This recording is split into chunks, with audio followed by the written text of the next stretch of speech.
এই যে দেখতে পাচ্ছেন বাটিগুলোর মধ্যে দুধ লাউগুলো ঢালবো। এই বাটিগুলোর ভিতরেও একটা স্মৃতি লুকিয়ে আছে জানেন।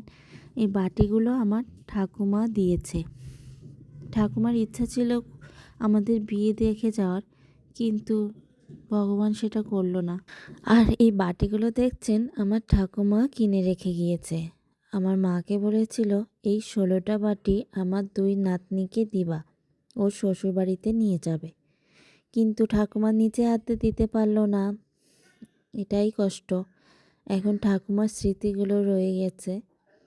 তাই দুধ লাউ রান্না করেছি, তাই বাটিতে বাটিতে রেখে দিলাম, যাতে আমার শ্বশুরবাড়ির লোকজন সবাই খেতে পারে আর ঠাকুমাও উপর থেকে খুশি হতে পারে। আমরা আমাদের ঠাকুমাকে অনেক ভালোবাসি, এখনও ভালোবাসি। আমার ঠাকুমাকে যারা চেনে তারাই বলতে পারবে সে কতটা ভালো মনের মানুষ ছিল।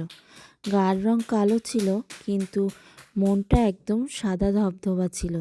একদম সরল সোজা মানুষ, মনে কোনো হিংসা অহংকার এগুলো কিছুই ছিল না আমার ঠাকুমার মধ্যে। আমার ঠাকুমা সকল নাতি নাতনিকে খুবই ভালোবাসতো।